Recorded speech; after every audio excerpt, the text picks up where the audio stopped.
오늘 보면 요한계시록 20장 1절부터 6절까지는요. 성경의 다른 곳에는 나타나지 않는 특별한 표현이 하나 등장하는데요. 그 표현이 바로 천년이라는 표현입니다. 우리가 흔히 이 천년이라는 표현을 오늘 본문의 문맥을 통해서 특별히 이 종말론적인 측면에서 이 천년을 보통 천년 왕국이다 이렇게 표현을 합니다. 이거는 뭐 성경에서의 표현이 아니라 천년이라는 표현을 종말론적으로 해석해서 표현한 것이죠.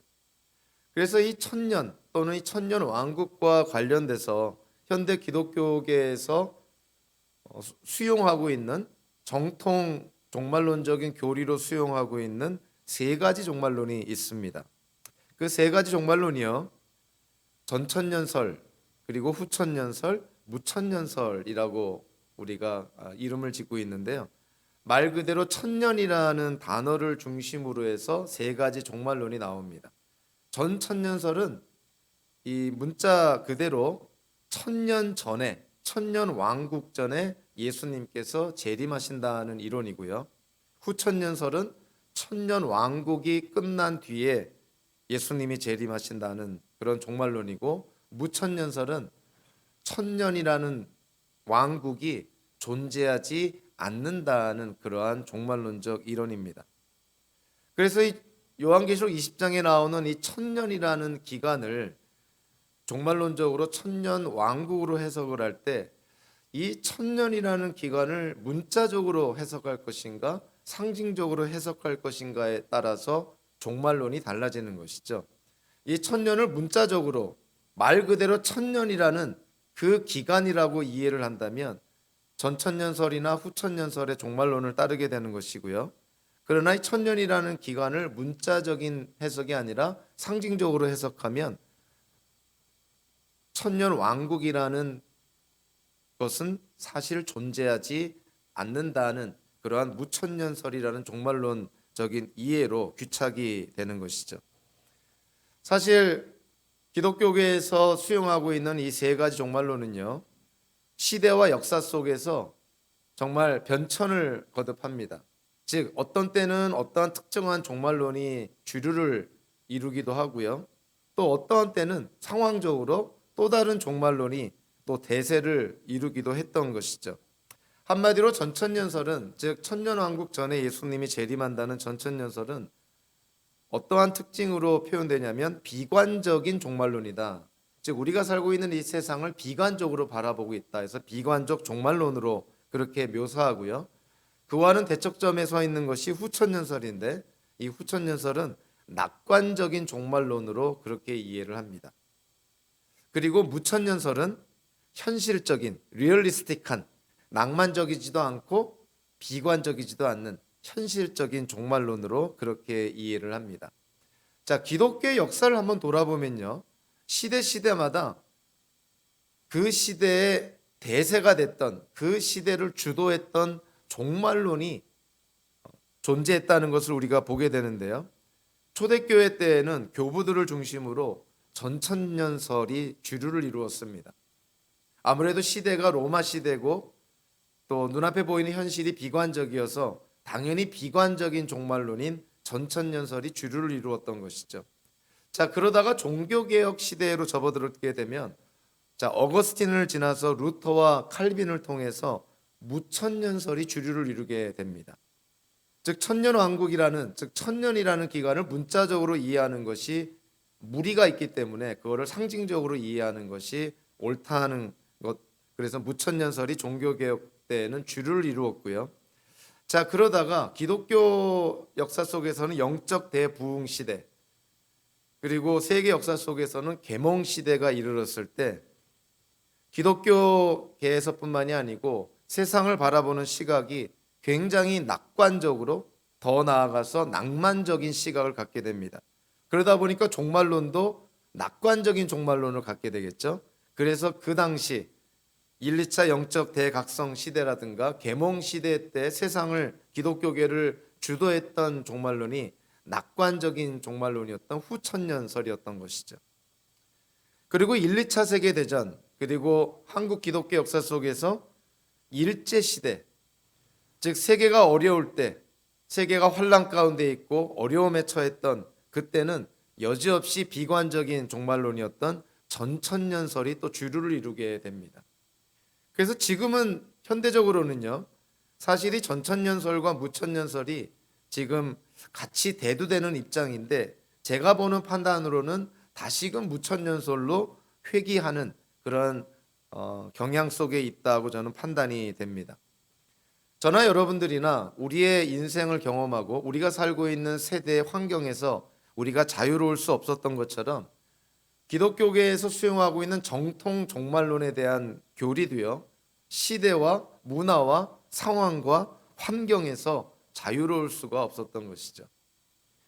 정말 미국이 낳은 최고의 기독교 신학자는 조나단 에드워즈로 알려져 있는데, 이 조나단 에드워즈는요, 정말 미국이 낳은 최고의 신학자고요, 기독교 역사 속에서 손꼽히는 지성인 중에 한 명입니다. 이 조나단 에드워즈 시대 때 우리가 잘 알고 있는 영적 대각성 운동을 일어나게 되고요.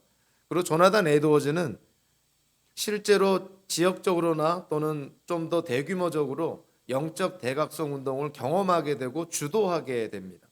자, 그러다 보니까 그 시대에 그가 겪은 상황 속에서 세상이 복음화되는 것 같고 이 세상 나라가 하나님의 나라로 전환되는 것 같은 그러한 낙관적인 생각을 하게 되겠죠. 그래서 조나단 에드워즈는 미국에서 대표가 되는 낙관적 종말론자, 즉 후천년설을 지향하는 그런 신학자였습니다. 그러니까 이런 한 개인이 갖고 있는 종말론에 대한 시각도 그가 겪고 있는 경험이라든가 그가 속해 있는 시대와 상황에서 자유로울 수가 없었던 것이죠. 제가 요약했던 것처럼 기독교 역사 속에서 주류를 이루었고 대사가 되었던 종말론이 시대에 따라서 이렇게 변천되어 왔다는 것을 우리가 보게 됩니다. 자, 그럼에도 불구하고요, 현대 기독교계에서 수용하고 있는 종말론에 대한 세 가지 정통 교리가 존재함에도 불구하고 우리가 요한계시록을 이해하고 해석을 할 때 하나의 바른 일관성 있는 해석학적인 원칙을 우리가 유지한다면, 그 해석학적인 원칙을 우리가 계속 적용을 한다면 오늘 본문, 종말론에 대한 오늘 본문도요, 사실 어렵지 않게 이해가 됩니다. 그래서 오늘 우리가 이 요한계시록 20장 1절부터 10절까지의 말씀을 나눌 때 정말 여러분들 정신을 오늘만큼은 특별히 더 정신을 바짝 깨워서요, 그래서 집중해서 들으시기를 바랍니다. 사실 오늘 우리가 함께 나누는 말씀만 잘 이해하고 성경적으로 이해해도요, 소위 말하는 이단적인 종말론이나 파괴적인 그런 종말론에 휘두를 일이 없습니다. 그래서 오늘 말씀을 통해서 저와 여러분들이 정말 요한계시록에서 계시된 세상 종말에 대한 바른 이해를 통해서 우리가 섬기는 이 교회가 정말 흔들림 없이 세워지기를 바랍니다. 요한계시록은요, 무엇보다도 계시라는 측면을 강조를 합니다. 즉 하나님께서 예언자 요한으로 하여금 무엇인가를 보게 한 것이죠. 그래서 요한계시록 안에는 예언자 요한이 환상 가운데 보았다라는 표현이 정말 수도 없이 등장을 합니다.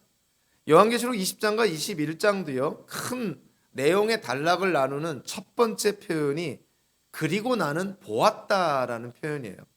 20장 1절에 보면 우리 한글 성경 한글로 번역을 하다 보니까 문장의 순서가 좀 문장 구조가 좀 바뀌긴 했지만 헬라어 성경이나 영어 성경 이러한 구조로 보면요, 제일 처음에 등장하는 표현은 그리고 나는 보았다입니다.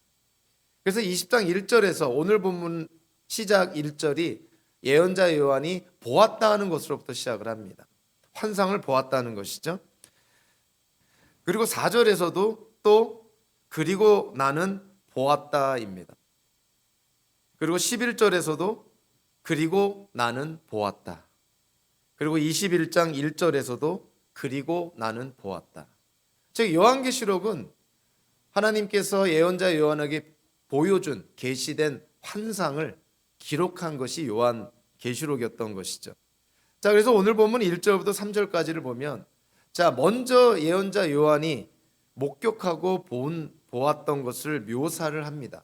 한마디로 1절부터 3절까지는요, 사탄이 결박당하는 것을 보게 됩니다.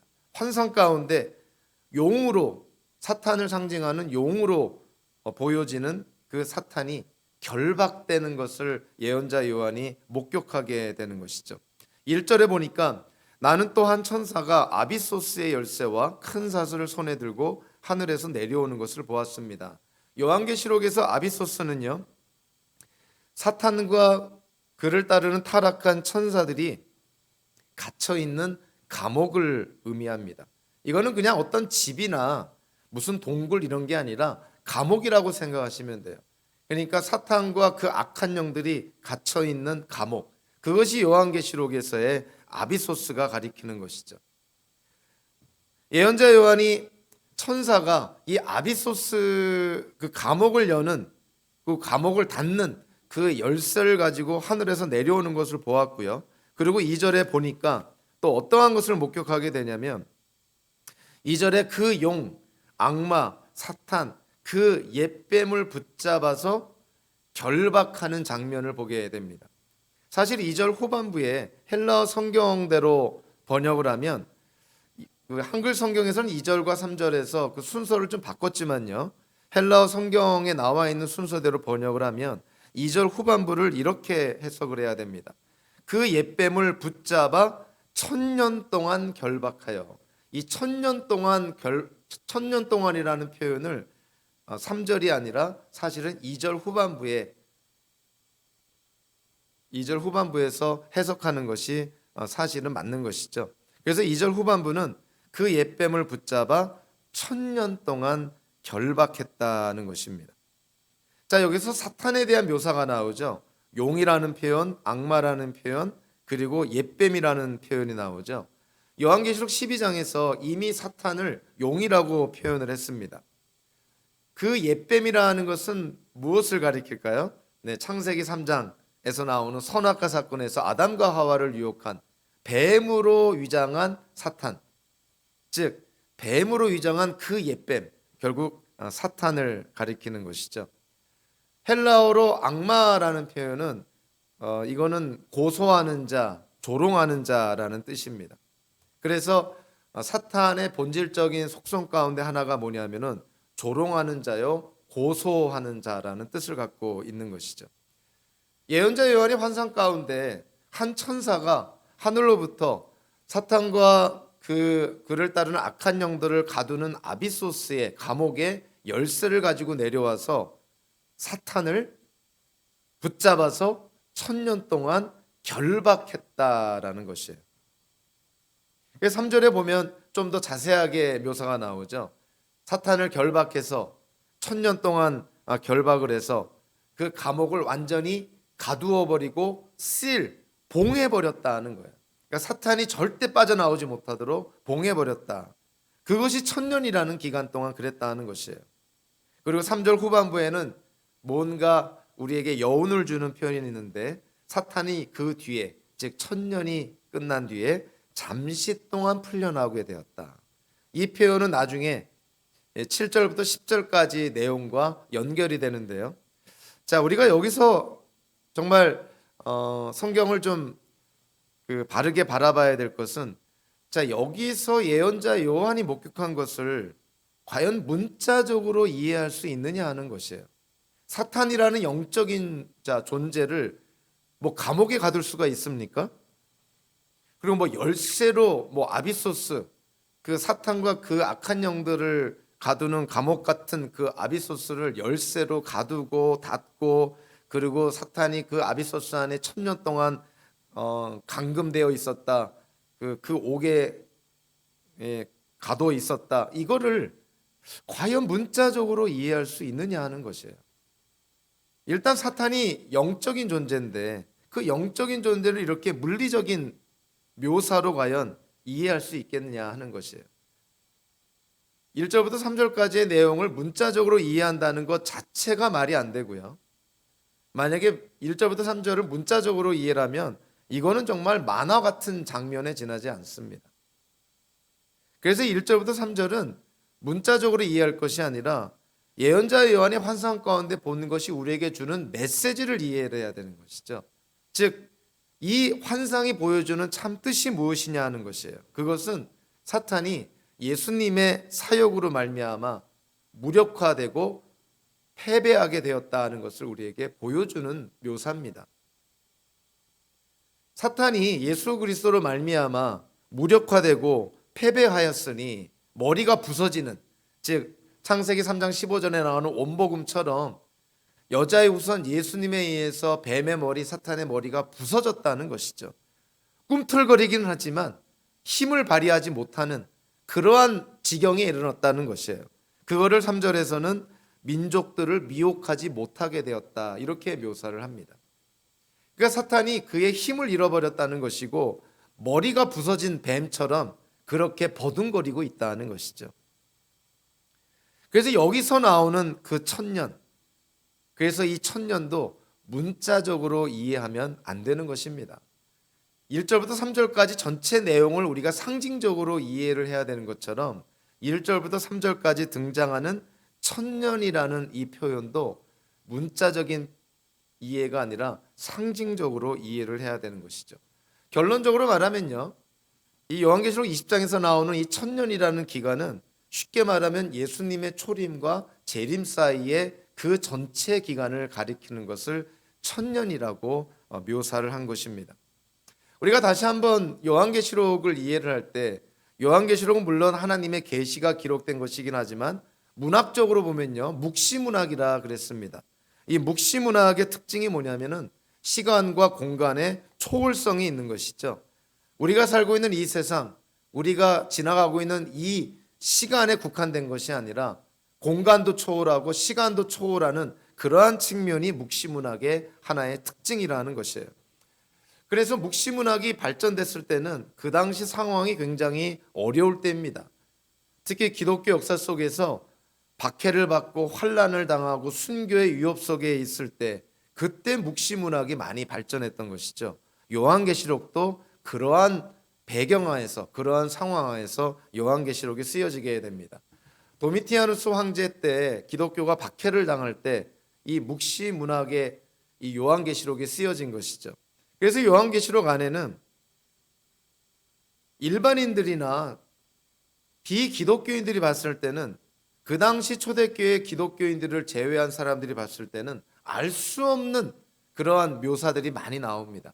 그래서 묵시문학의 특징이 어떤 중요한 사건이나 어떤 중요한 인물들을, 그들과 관련된 메시지를 전할 때 상징이나 기호나 숫자들을 사용하는 것이에요.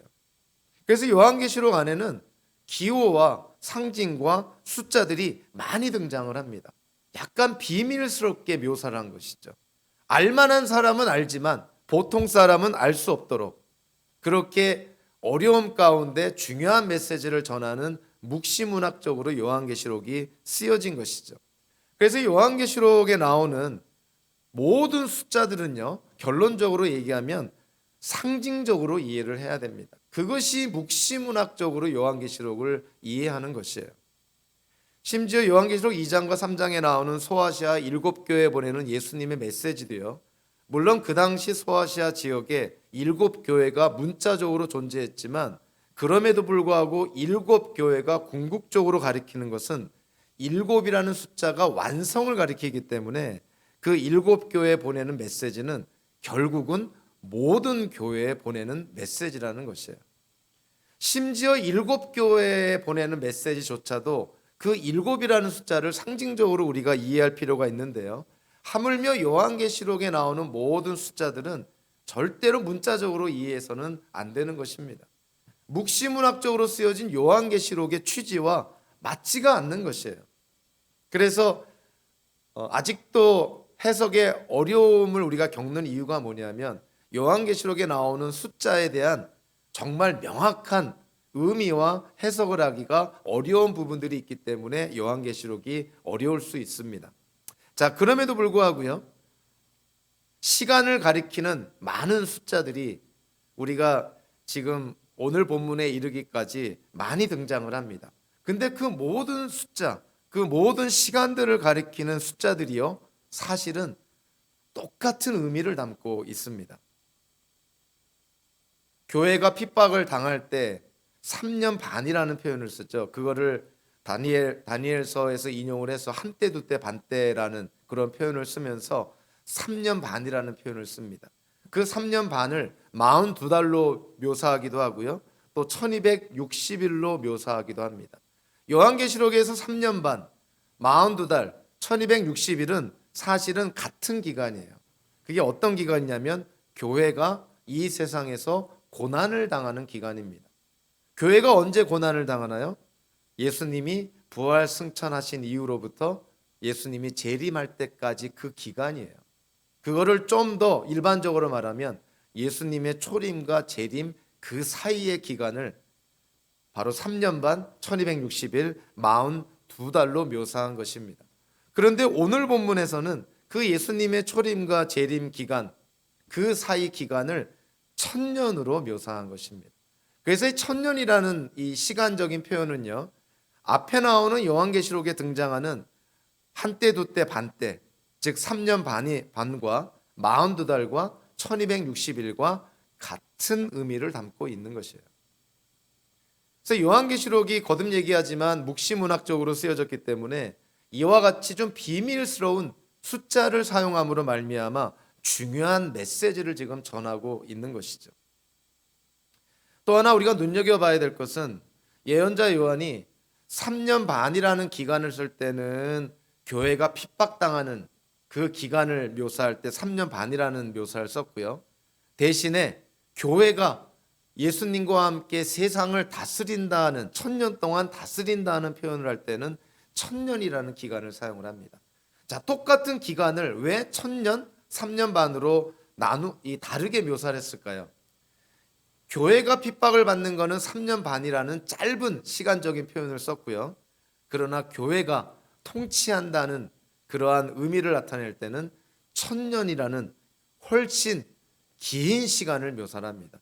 그만큼 그 당시 초대교회 기독교인들에게 격려를 하는 것이죠. 여러분들이 이 땅에서 겪는 고난은 짧지만 예수 그리스도와 함께 하늘에서 이 세상을 다스리는 그 기간은 1000년처럼 깁니다. 그래서 초대교회 기독교인들을 격려하고 그들에게 용기를 지금 북돋아주고 있는 것이죠. 특별히 오늘 본문 2절에서 천사가 그 사탄을 붙잡아서 1000년 동안 결박했다라는 표현이 나오는데요. 이 결박하다라는 이 똑같은 단어가 우리가 눈여겨봐야 될 곳에서 등장을 합니다.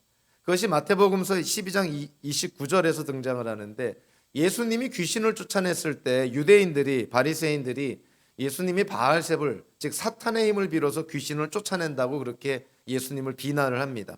그때 예수님께서 어떠한 비유를 말씀하시는데, 그 비유가 뭐냐면은 누군가가 어느 집에 가서 집에 있는 물건들을 가지고 나오려면 집에 있는 힘센 사람을 먼저 결박을 하고 나서 그 집에 들어가서 세간을 털 수 있지 않겠느냐, 이런 비유를 말씀을 합니다.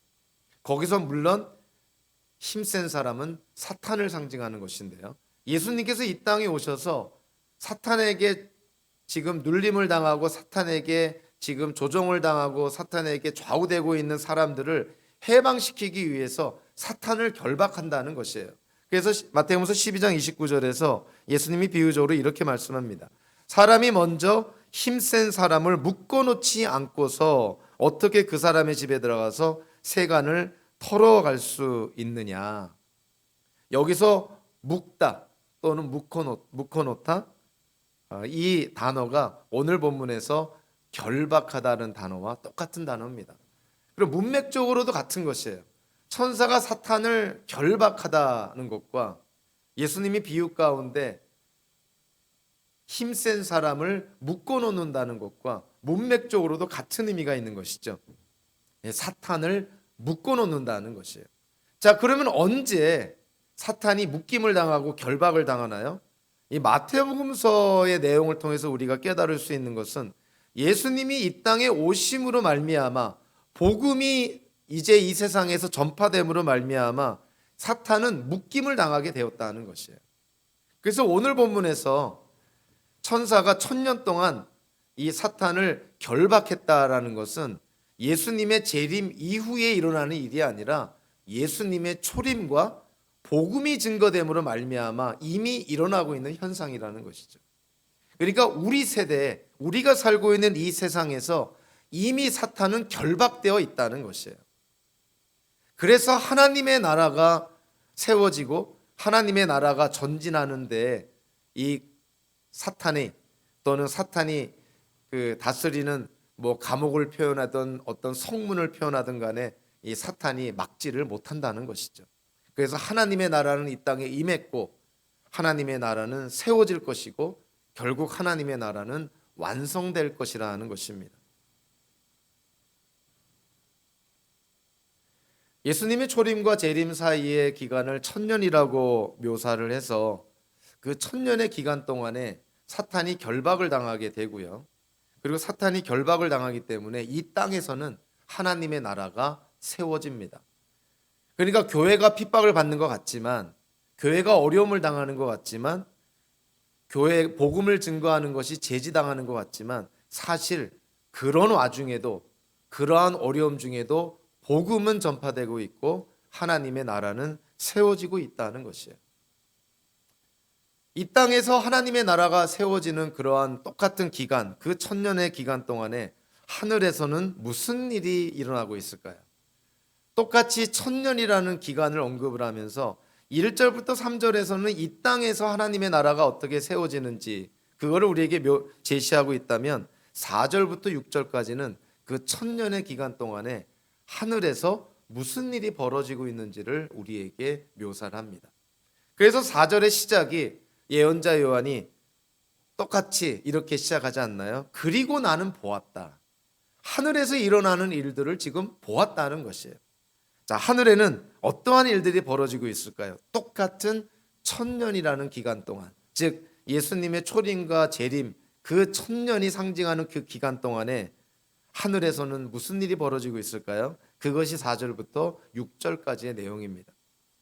4절에 보면 하늘 보좌에 앉아 심판하는 권세를 받은 사람들을 묘사를 합니다. 자, 이들이 누구냐면 예수의 증언과 하나님의 말씀 때문에 순교를 당한 사람들의 영혼들이다, 이렇게 묘사를 하고 있고요. 짐승과 그 짐승의 우상에게 절하지 않은, 즉 짐승의 표를 받지 않은 사람들이라고 묘사를 합니다. 이들은 한마디로 하늘에 사는 사람들, 즉 구원받은 성도들, 즉 하늘의 교회를 가리키고 있는 것이죠. 한마디로 지금 하늘에서 이 1000년 기간 동안 예수 그리스도와 함께 세상을 통치하는 사람들, 예수 그리스도와 함께 세상을 다스리고 있는 자들이 누구냐?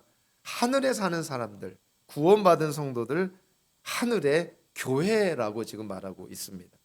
이 땅에서는 하나님의 나라가 하나님의 교회의 전진기지인 이 교회들을 통해서 하나님의 나라가 세워지고 있다면, 똑같은 기간 동안 하늘에서는 예수 그리스도와 함께 구원받은 성도들로 구성된 교회가 이 세상을 통치하고 있다는 것이에요.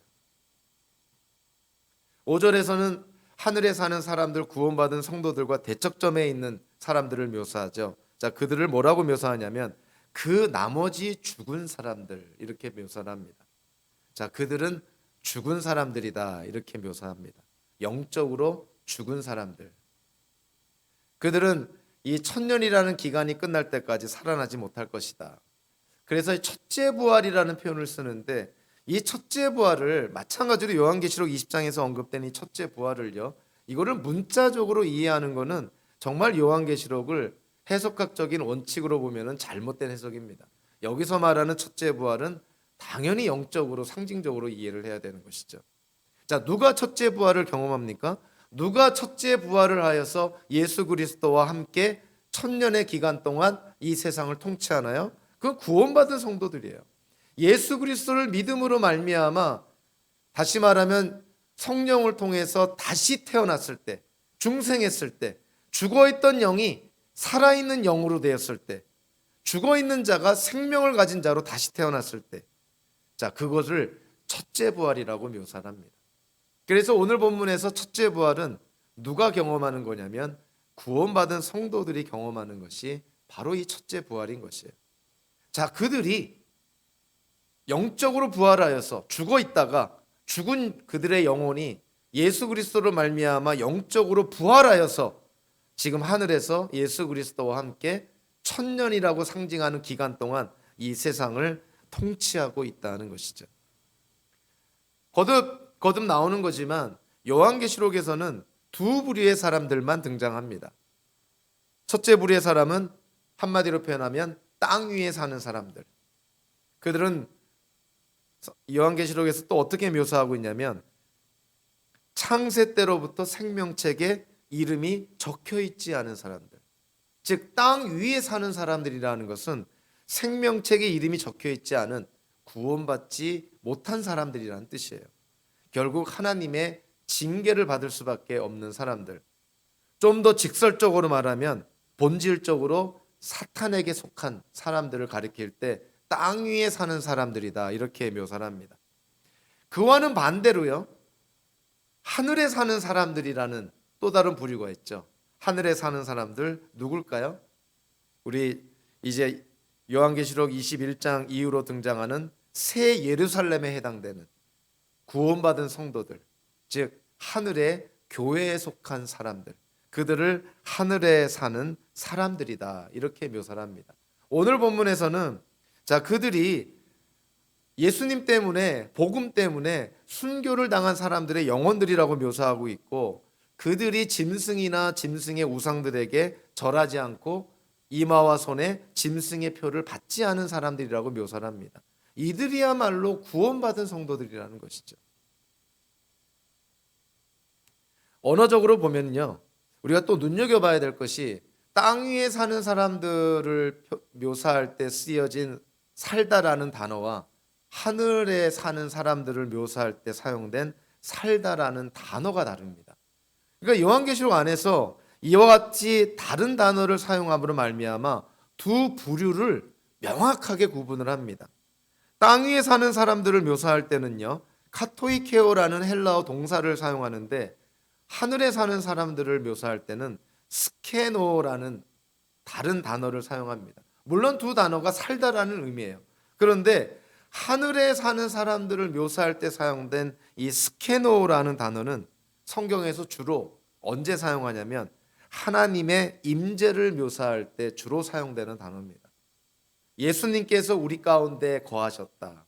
예수님께서 우리 가운데 장막 가운데 거하셨다. 바로 이 단어, 같은 어원의 단어를 사용하고 있는 것이죠. 땅 위에 사는 사람들은 카토이케오, 그냥 거주하고 있는 사람들. 그러나 하늘에 사는 사람들은 하나님의 임재를 가리키는 단어인 스케노라는 단어를 사용합니다. 즉 하늘에 사는 사람들은 구원받은 성도요, 하나님의 자녀요, 하늘의 교회에 속한 자들이라는 것이에요. 그래서 오늘 본문에서도 예언자 요한이 목격한 두 부류의 사람, 즉 하늘에서 예수 그리스도와 함께 천년의 상징적인 기간 동안의 세상을 통치하는 사람들과 영적으로 부활하지 못하는 천년의 기간이 끝날 때까지 죽어 있는 사람들을 묘사합니다. 결국 세상은 두 부류의 사람이라는 거예요. 그러니까 중간이 없다는 것이죠. 그래서 성경은 상당히 흑백 논리적입니다. 검거나 하얀 것이지 회색이라는 것이 존재하지 않습니다. 그래서 이 땅에 존재하는 사람들도 결국은 하늘에 사는 사람들에 속하거나 아니면 땅 위에 사는 사람들에 속하거나 둘 중에 하나라는 것이죠. 오늘 보면 4절 후반부와 6절을 통해서 보니까 바로 이 하늘에 사는 사람들이 그리스도와 함께 천년 동안 다스렸다, 이렇게 묘사하고 있고요. 6절에 보면 이들이 하나님과 그리스도의 제사장이 되어 천년 동안 그리스도와 함께 다스릴 것이다. 즉 천년이 상징하는 그 기간 동안에 이 하늘에 사는 사람들, 구원받은 성도들이 예수 그리스도와 함께 이 온 세상을 통치하게 된다는 것이죠. 자, 그래서 우리가 여기서 또다시 이 종말론과 관련해서 천년왕국이라는 이 이해와 관련해서 우리가 하나의 질문을 해야 됩니다. 여기서 그리스도와 함께 하늘에 사는 성도들이, 즉 그리스도와 함께 구원받은 성도들이 천년 동안 통치를 하는데 그 천년의 통치가 일어나는 곳이 어디냐 하는 것이에요. 천년왕국을 문자적으로 이해하는 사람들은 그 통치가 이 땅에서, 이 지상에서 일어난다고 이해를 합니다. 그러나 과연 그럴까요? 오늘 보면 4절부터 6절까지를 보면은 예수 그리스도와 함께 하늘에 사는 사람들, 구원받은 성도들이 천년의 기간 동안에 통치를 하는데 그 통치하는 장소가 어딘지 우리가 좀 눈여겨봐야 됩니다. 자, 먼저요, 천년의 통치는 보좌가 위치한 곳에서 일어납니다. 4절 전반부에 이렇게 나왔죠. 내가 또 보좌들을 보니 그 위에 사람들이 앉아 있었는데 그들은 심판할 권세를 받은 사람들이었다. 자, 심판, 통치가 어디서 일어난다고요? 보좌가 있는 곳에서 일어납니다. 요한계시록에서 보좌가 있는 곳이 어딘가요? 이 지상에 보좌가 있나요? 아닙니다. 하늘 성전에 보좌가 있죠. 그래서 보좌가 있다는 것은 지금 통치가 하늘에서 일어나고 있다는 것이에요. 두 번째로 천년의 통치는 순교자들의 육신을 떠난 영혼들이 있는 곳에서 일어납니다. 목이 베인 순교자들의 영혼들이 어디에 있나요? 이 땅에 있습니까? 아니죠. 하늘에 존재합니다. 그래서 천년의 통치도 하늘에서 일어나는 것이에요. 세 번째로 천년의 통치는 어디에서 일어나냐면 예수님이 계신 곳에서 일어납니다. 부활하시고 승천하신 예수님이 어디에 계신가요? 네, 하늘 보좌에 계시죠. 즉 하늘에 계십니다. 그래서 요한계시록 4장 20장 4절부터 6절까지를 우리가 그 요한계시록을 해석하는 원칙에 기초해서 묵시문학적으로 요한계시록을 바라보면 4절부터 6절까지 예수 그리스도와 함께 구원받은 성도들이 천년이라는 상징적인 기간 동안에 이 온 세상을 통치한다고 했을 때 그 통치는 어디서 일어나냐면 이 지상에서 일어나는 것이 아니라 하늘에서 일어난다는 것이에요. 한마디로 굳이 천년을 천년 왕국으로 묘사한다면 이 천년 왕국은 지상에 존재하는 것이 아니라 하늘에 존재한다는 것이에요. 예수님과 그의 구원받은 성도들이 하늘에서 천년의 기간 동안에 통치한다는 것입니다. 자, 그래서 전천년설이나 후천년설처럼 이 천년왕국을 문자적으로 이해해서 이 지상에서 우리가 살고 있는 이 땅 위에서 이 천년왕국이 존재한다고 그렇게 해석하는 것은 정말 이 요한계시록을 너무나 잘못 이해하는 것이고 저는 그거는 왜곡하는 것이라고 얘기를 합니다. 오늘 본문을 우리가 정직하게 바라보면 천년왕국, 천년의 기간 동안에 예수님과 그의 구원받은 성도들이 통치하는 곳은 절대 이 땅이 될 수가 없어요. 하늘에서 일어나는 것입니다. 굳이 천년왕국이 존재한다면 그 천년왕국은 이 지상에 존재하는 것이 아니라 하늘에 존재한다는 것이죠. 그래서 결국 이 천년이라는 기간을 상징적으로 이해해서 문자적인 천년왕국, 이 땅에 존재하는 천년왕국이 없다고 바라보는 무천년설이 가장 성경적인 종말론이라고 볼 수가 있습니다.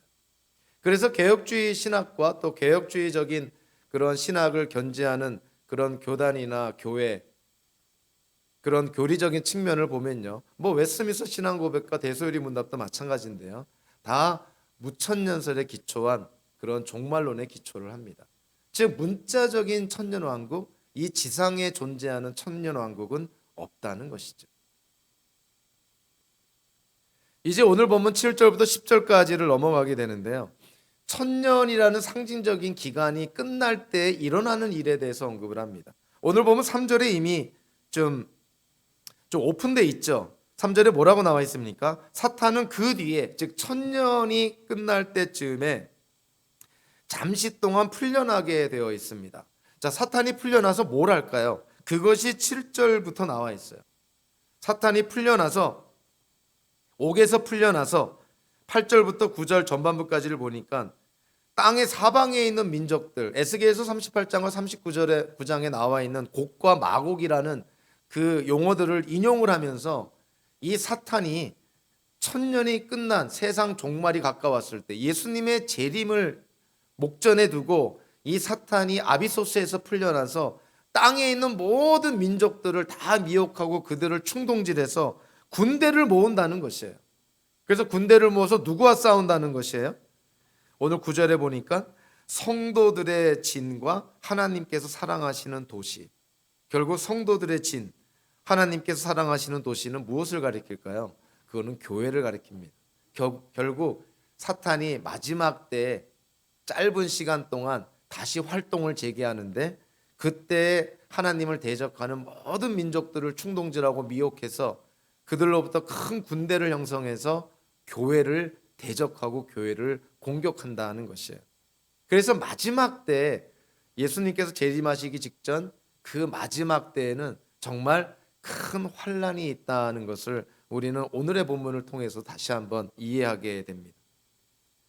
특별히 그 요한계시록 20장은요, 한마디로 기독교 역사를 그 요한계시록 20장 1절부터 15절까지라는 이 짧은 이 본문을 통해서 다 보여주고 있습니다.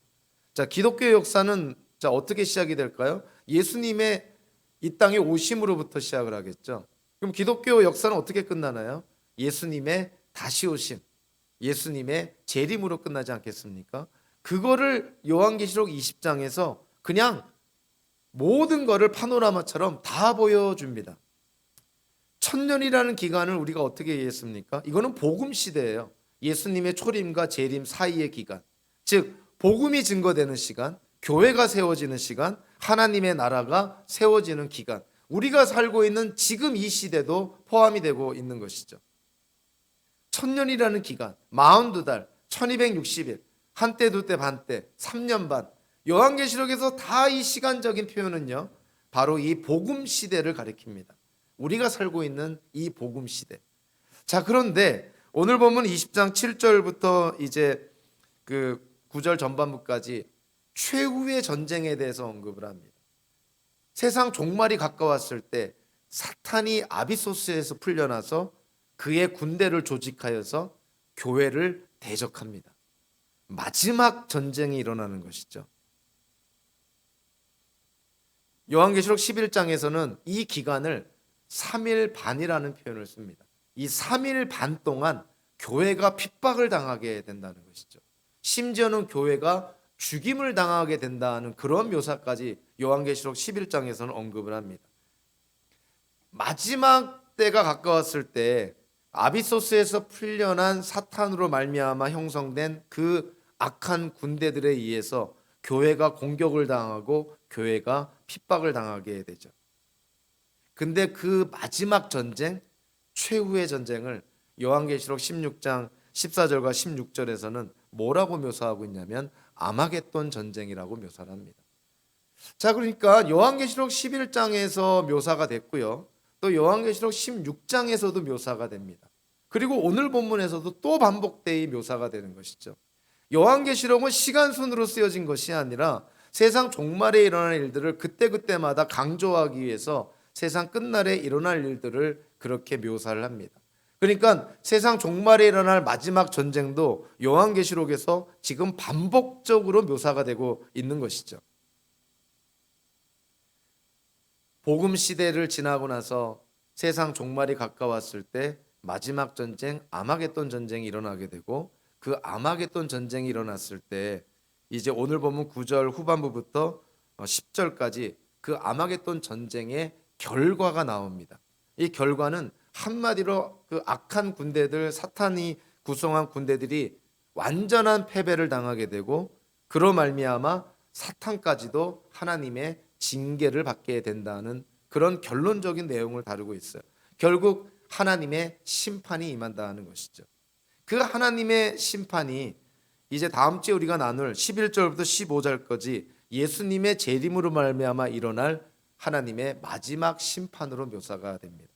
그러니까 오늘 요한계시록 20장 전체를 보면은 우리가 살고 있는 예수님의 초림과 세상 종말 사이의 이 복음 시대, 그리고 세상 종말에 가까웠을 때 일어나는 마지막 전쟁인 아마겟돈 전쟁, 그리고 그 아마겟돈 전쟁의 결과로 일어날 결과와 예수님의 재림으로 이 땅에 일어날 마지막 심판에 대해서 요한계시록 20장은 정말 파노라마처럼 우리에게 기독교 역사 전체를 보여주고 있습니다.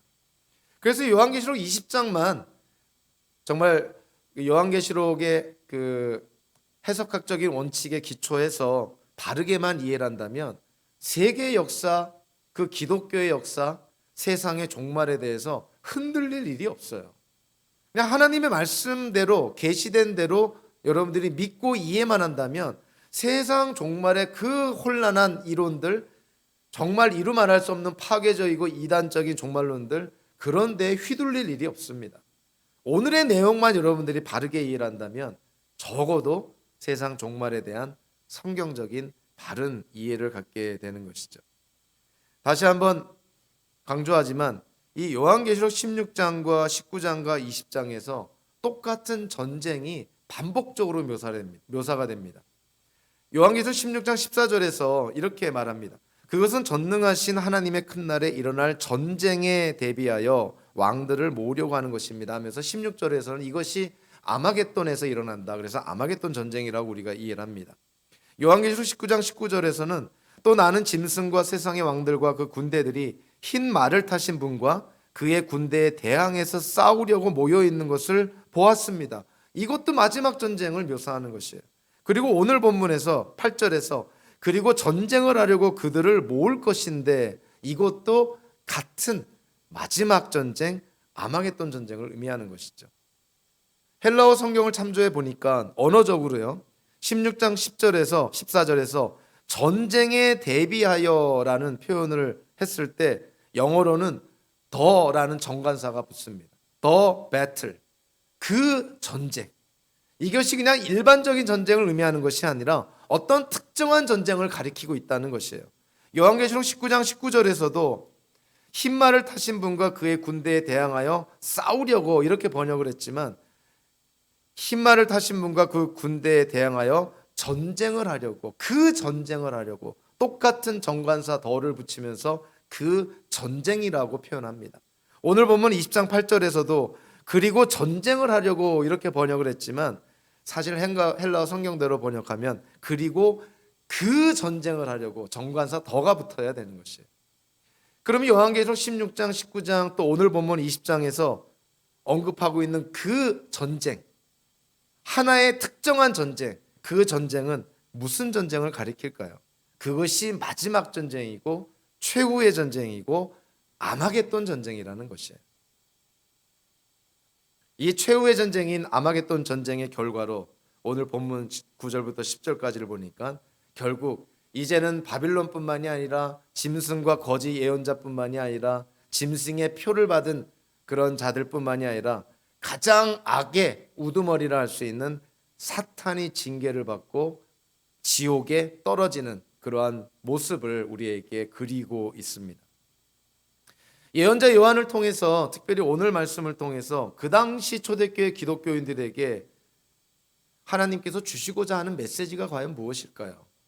어떤 성경학자는 요한계시록의 전체 주제가 그 어떤 것보다도 예수 그리스도와 교회의 승리라고 단언합니다. 즉 요한계시록 전체를 통해서 하나님이 주시는 메시지는 예수님이 승리하신다는 것이고 예수를 따르는 교회가 승리한다는 것이에요. 그래서 초대교회 기독교인들에게 도미티아누스 황제 치하에서 박해와 순교의 위협 속에 그들이 놓여 있지만 담대하라는 것이죠. 결국은 예수님이 승리할 것이고 결국은 교회가 승리할 것이다. 요한계시록 17장부터 20장까지 바벨론과 짐승과 거짓 예언자와 사탄까지 멸망당하는 것을 예언자 요한을 통해서 하나님이 계시해 주시면서 초대교회 기독교인들을 격려하고 있습니다. 현대를 사는 우리도 마찬가지로 세상 끝날에 일어날, 아니 세계의 역사, 기독교의 역사의 청사진을 우리가 보고 있어요. 세상이 이렇게 끝난다는 것이에요. 우리가 끝을 알기 때문에 현재를 살 때 우리가 어떻게 살아야 될까요? 끝을 모른다면 우리에게 일어나는 일들, 우리에게 닥쳐오는 문제들 때문에 우리가 일희일비할 수 있습니다. 그러나 끝을 안다면, 세상 종말에 우리가 어떻게 되는지를 우리가 확신한다면, 적어도 그거를 믿는 기독교인들이라면 우리는 현재를 살아갈 때 담대할 수 있다는 것이죠. 그래서 하나님이 예언자 요한에게 이러한 계시를 보여주시면서 초대교회 기독교인들에게 현대를 사는 우리에게 담대하라고 촉구를 합니다. 인간은 무엇인가를 두려워할 수밖에 없는 연약한 존재임을 우리가 다 인정을 합니다. 우리에게도 두려운 것이 다 있습니다. 특히 우리가 가장 소중한 것을 잃으면 어떡하나 하는 그러한 두려움이 우리에게 다 있습니다. 그 두려움을 우리가 담대하게 극복할 수 있는 것은 바로 하나님께서 우리에게 보여주시는 계시의 말씀입니다. 세상 종말에 이렇게 된다는 것이죠. 구원받은 성도가 하늘에서 예수님과 함께 세상을 다스린다는 것입니다. 세상 종말에는 악한 무리들이 다 하나님께 징계를 받아 없어지게 된다는 것이죠. 결국 온 우주 만물에 악한 무리들이 다 없어진다는 것이에요. 결국 악의 무리들이 없어지니 이 세상에 하나님의 나라가 임하는 것이고 새 예루살렘이 임하는 것이죠. 저와 여러분들의 삶 속에서 우리를 두렵게 하는 것들 오늘의 말씀을 통해서 담대하게 벗어버리고요, 하나님이 주시는 자유함과 담대함을 누리며 살아가는 우리 모두가 되기를 주님의 이름으로 축원합니다. 기도하겠습니다. 사랑의 하나님, 감사합니다.